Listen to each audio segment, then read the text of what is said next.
तो खबरों का रुख करते हुए सीधे रुख करेंगे बीजेपी मुख्यालय का, जहां पर सीएम योगी आदित्यनाथ संबोधित करते नजर आ रहे हैं। आपको बता दें, बीजेपी कार्य समिति की आज बैठक की और समापन हो गया। कोई किसी प्रकार का बात नहीं, योग्यता के आधार पर हर व्यक्ति को हर गांव से कम 1, 2, 3, 4, 5, 10 बागपत के एक गांव का बड़ा गांव था। जब लोकसभा चुनाव के पहले मैं वहां गया था, 27 नौजवान वहां एक साथ यूपी पुलिस में भर्ती हुए थे। ये चीजें दिखाती हैं सरकार की व्यवस्था पूरी पारदर्शी है। जब लोकसभा चुनाव के पहले वहां पर मैं गया था, मैंने वहां के युवाओं के उत्साह को देखा था। लोगों ने कहा लोकसभा चुनाव में क्या होगा, मैंने कहा ये युवा है, ये लोकसभा चुनाव के परिणाम को तारा है और भारतीय जनता पार्टी लोकसभा की बागपत की सीट अवश्य जीतेगी, कोई संदेह इसमें नहीं होना चाहिए। और भाइयों बहनों, वहां के युवाओं ने वही करके दिखाया। कौन सा ऐसा फील्ड है जिसमें कार्य नहीं हुआ? कृषि के क्षेत्र में प्रोक्योरमेंट कर रहा हो या फिर किसानों को मिलने वाली सुविधा का लाभ, प्रधानमंत्री कृषि सिंचाई योजना के अंतर्गत वर्षों से लंबित सिंचाई की परियोजनाएं, बाणसागर की परियोजना रही हो, सरयू नहर परियोजना, मध्य गंगा नहर परियोजना, अर्जुन सहायक परियोजना जैसी लगभग 1 दर्जन सिंचाई की परियोजनाएं दशकों से लंबित थी। तो सीएम योगी आदित्यनाथ को सुन रहे हैं आप। सीएम योगी आदित्यनाथ साफ तौर पर कार्य समिति में युवाओं की भूमिका को लेकर के जिक्र करते हुए नजर आ रहे हैं। उन्होंने कहा कि सूबे की जो इस समय दिशा और दशा चल रही है उसमें युवाओं की बहुत बड़ी भूमिका है और हमारा जो फोकस है वो युवाओं पर ही रहने वाला है। ऐसे में जो तमाम कार्यकर्ता हैं उनको उत्साहित करते हुए सीएम योगी आदित्यनाथ नजर आ रहे हैं। तो वहीं कोरोना संकट के बीच कांवड़ यात्रा को लेकर सस्पेंस अभी भी बना हुआ है। उत्तर प्रदेश सरकार ने सुप्रीम कोर्ट में जानकारी दी कि उत्तर प्रदेश में कांवड़ यात्रा पर पूरी तरीके से रोक नहीं रहेगी, सांकेतिक रूप से कांवड़ यात्रा जारी रहेगी। अब इस पूरे मसले पर सुप्रीम कोर्ट ने यूपी सरकार से फिर से विचार करने की बात कही है। सर्वोच्च अदालत में अब ये मामला सोमवार को सुना जाएगा। यूपी सरकार को एक बार फिर से सोमवार को अपना जवाब देना होगा। सुप्रीम कोर्ट ने सुनवाई के दौरान कहा कि हर किसी के लिए काफी अहम विषय है। सुप्रीम कोर्ट ने यह भी कहा कि किसी भी व्यक्ति का जीवन सबसे ज्यादा जरूरी होता है, अहम होता है। धार्मिक और अन्य भावनाएं मौलिक आधार के अधीन नहीं आती हैं। तो वहीं अदालत में केंद्र द्वारा जानकारी दी गई है कि राज्य सरकार को प्रोटोकॉल के तहत उचित निर्णय लेना चाहिए। केंद्र की ओर से सुप्रीम कोर्ट में कहा गया कि कांवड़ यात्रा को उत्तराखंड जाने की इजाजत नहीं देनी चाहिए। हालांकि गंगा जल को ऐसी जगह उपलब्ध करवाना चाहिए ताकि कांवड़िए पास के शिव मंदिर में पूजा जरूर कर सकें।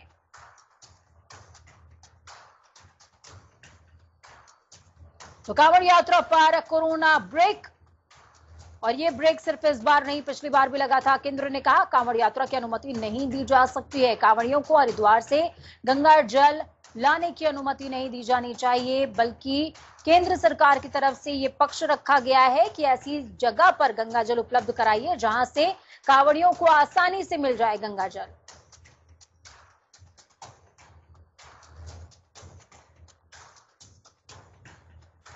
यूपी में योगी सरकार की ओर से कांवड़ यात्रा की इजाजत दी गई है और दलील ये पेश की गई है कि हम सांकेतिक तौर पर कांवड़ यात्रा जारी रखेंगे।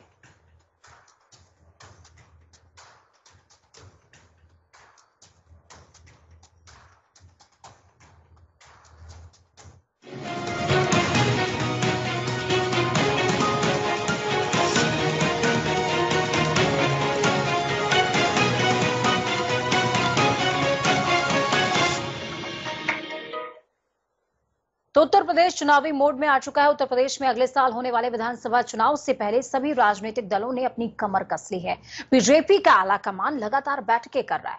आज भी दोपहर 12 बजे से बीजेपी कार्य समिति की बैठक शुरू हो गई थी। जेपी नड्डा ने इसका वर्चुअल उद्घाटन भी किया। बीजेपी की ये बैठक 4 सत्रों में हुई, जिसमें आगामी चुनावों को लेकर मंथन जारी है। कार्य समिति की इस बैठक में शुक्रवार दोपहर को राजनीतिक प्रस्ताव रखा गया, जिसे चर्चा के बाद पास कर दिया गया। इस बैठक में बीजेपी अपनी कमजोर कड़ियों को बदलने की तैयारी कर रही है। तो वहीं बीजेपी 25 सितंबर तक सभी बूथ समितियों के सत्यापन करने के लिए भी मंथन करेगी। जेपी नड्डा ने बैठक को संबोधित किया है। बैठक में नड्डा ने कहा, उत्तर प्रदेश में कुछ साल पहले भ्रष्टाचार, जातिवाद, भाई भतीजावाद की जंजीरों ने जकड़ रखा था, मगर बीते 4 सालों की बात की जाए तो प्रदेश अब इस महामारी से बाहर निकलकर देश को लीड करने वाला प्रदेश बन गया है।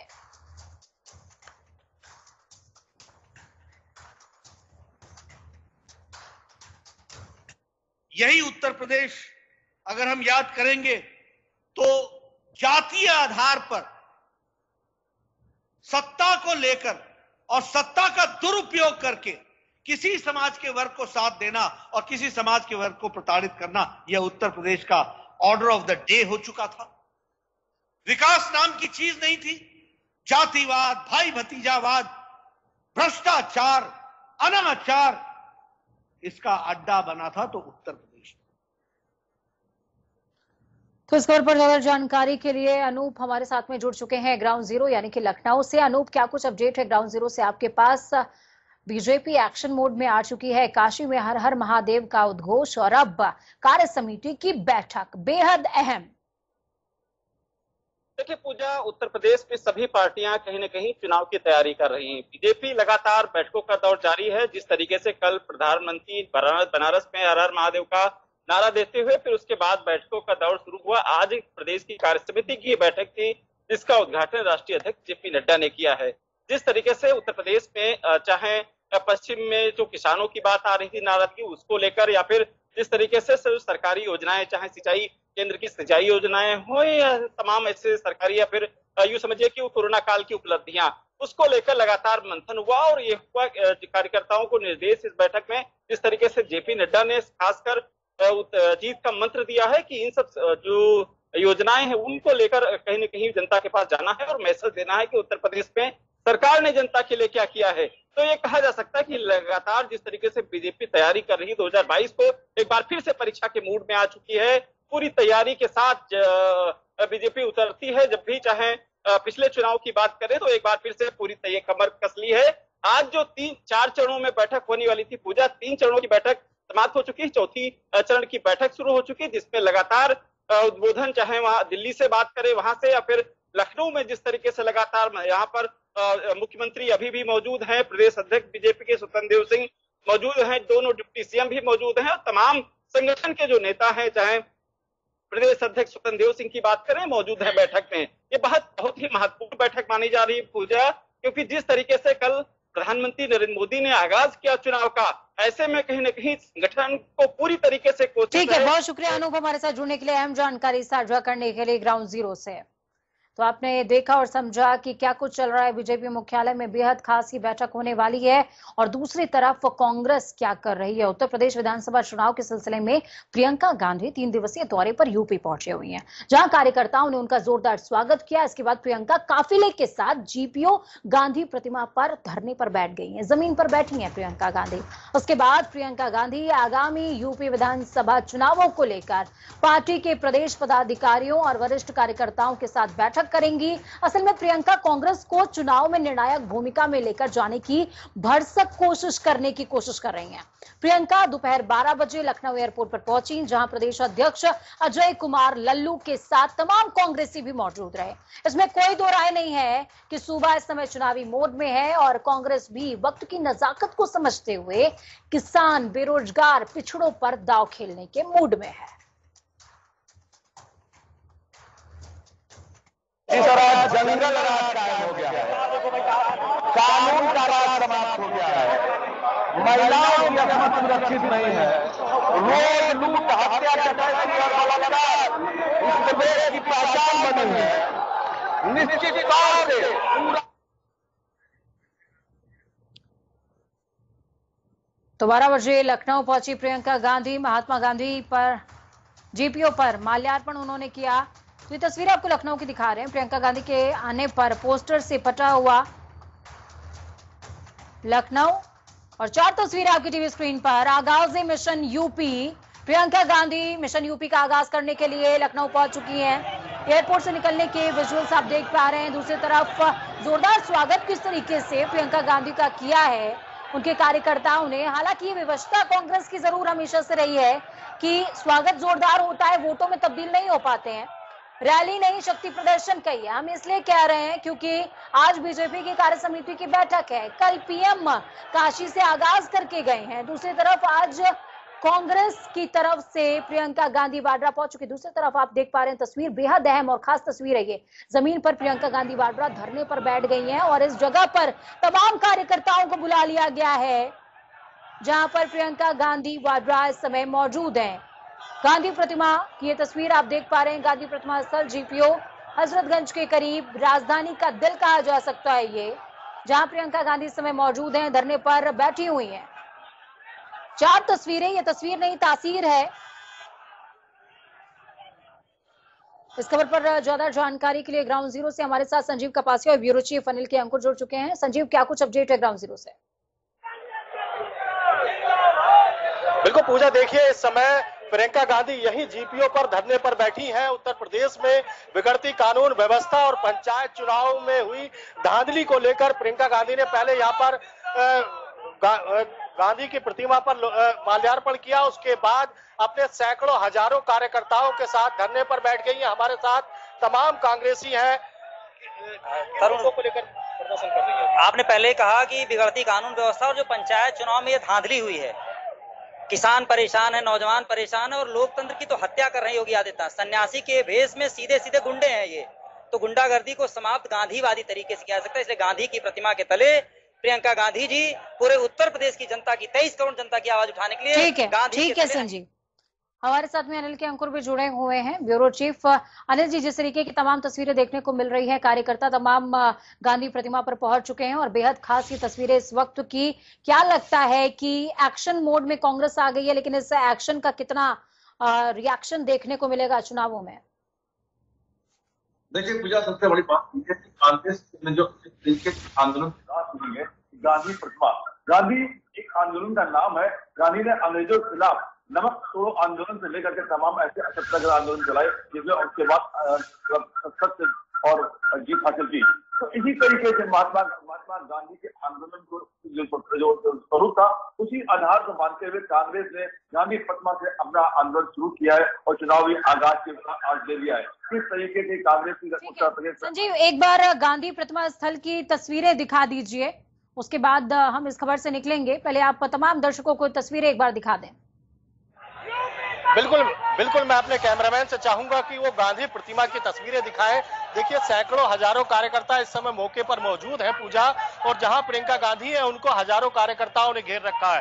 तो कहीं ना कहीं प्रशासन की बड़ी चूक कही जाएगी, क्योंकि जो महात्मा गांधी की प्रतिमा है उस पर माल्यार्पण करना था प्रियंका गांधी को, लेकिन उसके बाद वो मौन व्रत धारण करके यहीं बैठ गई। यानी प्रशासन पूरी तरीके से मनसा भांपने में नाकाम रहा है प्रियंका गांधी की, और हजारों कार्यकर्ता जो कांग्रेस मुख्यालय पर मौजूद थे वो जीपीओ की ओर कूच कर रहे हैं। ठीक है, बहुत शुक्रिया आप दोनों का हमारे साथ जुड़ने के लिए, अहम जानकारी ग्राउंड जीरो से साझा करने के लिए। तो बेहद खास दिन आज उत्तर प्रदेश के लिए, क्योंकि आज कांग्रेस और बीजेपी दोनों ही एक्शन मोड में हैं। सूबे में 2022 विधानसभा चुनाव के लिए काउंटडाउन शुरू हो चुका है और इसी काउंटडाउन के साथ चरम पर है सियासी सरगर्मी भी, क्योंकि काशी में हर हर महादेव के साथ हुआ सियासी आगाज अब 2022 के चुनावी रण में तब्दील हो गया है। कैसे, ये रिपोर्ट देखिए। माता की, भारत माता की, हर हर महादेव।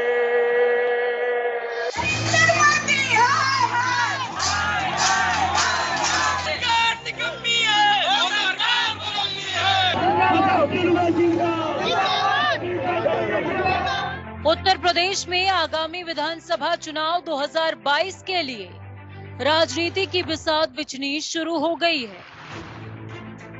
क्या पक्ष क्या विपक्ष, सब सियासी चोला ओढ़कर मैदान में उतर आए हैं। यूपी में राजनीति के इस एपिसोड का शुभारंभ हुआ शिव की नगरी काशी से, जहां प्रधानमंत्री नरेंद्र मोदी के शिव के उद्घोष ने सूबे में राजनीति की धुन छेड़ दी। ऐसी धुन की अब सूबे में सारे सियासी दल अंताक्षरी खेलने के लिए मैदान में उतर आए हैं। आप सब लोगन से सीधा मुलाकात का अवसर मिलल हो। तो वहीं आम आदमी पार्टी के सांसद संजय सिंह से आगरा में हमारे संवाददाता ने खास बातचीत करी है, आपको सुनी चाहिए, सुनिए। सांसद जी, उत्तर प्रदेश में आप बदलने जाते हैं, फ्री बिजली देने जा रहे हैं, क्या पूरी प्रक्रिया है, किस तरीके से आप दिल्ली की तरह फ्री बिजली, फ्री शिक्षा, फ्री स्वास्थ्य, फ्री बिजली, फ्री शिक्षा, फ्री स्वास्थ्य, किसानों को फसल का दाम और बेरोजगारी भत्ता, इन मुद्दों पे हम काम। आगरा बहुत बड़ा एक केंद्र है, बहुत बड़ा ताजमहल इंटरनेशनल शहर है, आगरा को लेकर आपकी क्या योजना रहेगी? आगरा को लेके हम स्थानीय, यहाँ पे जो बड़े शहर हैं उनको लेके स्थानीय स्तर पे हम घोषणा पत्र तैयार करेंगे और उसमें जो यहाँ के मुद्दे होंगे यहाँ की जनता के साथ संवाद करके उसको शामिल करेंगे। आगरा को हमेशा ठगा गया है, राजनीतिक दलों ने ठगा है, आम आदमी पार्टी से किस तरीके को मिलती जा सकती है? हम ना कभी किसी को ठगते हैं, न ठगने में विश्वास रखते हैं, ये काम चंदा चोरों का है। तो योगी सरकार के लिए क्या कहेंगे? Most corrupt and failed government. आपने देखा किस तरीके से सांसद राज्यसभा ने बोला कि उत्तर प्रदेश की जो सरकार है वो एकदम करप्ट है। अब जो आने वाले विधानसभा चुनाव में आम आदमी पार्टी किस तरीके से उत्तर प्रदेश की जनता को अपने खींचती है, ये आने वाला समय बताएगा। प्रदीप रावत, जनता टीवी, आगरा। आगरा में बीते दिन सपा के प्रदर्शन में पाकिस्तान जिंदाबाद के नारे लगाए गए थे। अब ये मामला तूल पकड़ता जा रहा है, हिंदुवादी संगठनों ने भी प्रदर्शन कर दिया, तस्वीरें आपको दिखा रहे हैं और जांच की मांग हो रही है। हालांकि पुलिस इस पूरे मामले में जांच कर रही है। महानगर अध्यक्ष वाजिद निसार की गिरफ्तारी की मांग करते हुए ज्ञापन भी सौंपा गया है। हिंदू जागरण मंच ने आरोपियों के खिलाफ कार्रवाई करने की मांग करी है। कोविड मैनेजमेंट से लेकर सर्वाधिक टेस्ट और टीके में उत्तर प्रदेश लगातार रिकॉर्ड तोड़ रहा है। यूपी ने देश में सर्वाधिक टीके का रिकॉर्ड बनाया है। आज उत्तर प्रदेश कुल 4 करोड़ से ज्यादा डोज लगाने वाला पहला राज्य बनने जा रहा है। 15 जुलाई तक 3 करोड़ 95 लाख 20,085 डोज लगाए जा चुके हैं। यूपी में अभी तक 75% से ज्यादा हेल्थ केयर वर्कर और 60% से ज्यादा फ्रंट लाइन वर्कर्स को टीके देने के टीके के दोनों डोज, माफ कीजिएगा, लगाए जा चुके हैं। यूपी में aggressive testing, micro containment zone, गांवों में निगरानी समितियों की माइक्रो मैनेजमेंट और ट्रीटमेंट से कोरोना की रफ्तार में कमी भी दर्ज की गई है। मुख्यमंत्री पुष्कर सिंह धामी की अध्यक्षता में देवस्थानम बोर्ड की बैठक का आयोजन किया जा रहा है। संभावना जताई जा रही है कि इस बैठक में कोई बड़ा और अहम फैसला हो सकता है। बैठक देहरादून में हो रही है, सचिवालय में ये बैठक हो रही है। सीएम पुष्कर सिंह धामी की अध्यक्षता में बैठक का आयोजन किया जा रहा है। देवस्थानम बोर्ड पर सरकार क्या फैसला लेती है देवस्थानम बोर्ड को लेकर केदारनाथ में, क्योंकि तीर्थ पुरोहित लगातार 34वें दिन भी आंदोलन कर रहे हैं। उनकी मांग है कि इसको रद्द किया जाए।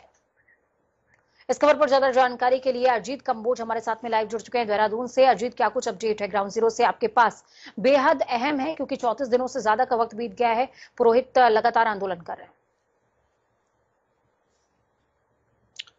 बिल्कुल पूजा, अगर उत्तराखंड के लिहाज से देखा जाए तो काफी महत्वपूर्ण बैठक है जो अब से कुछ ही देर पहले राज्य सचिवालय में शुरू हुई है।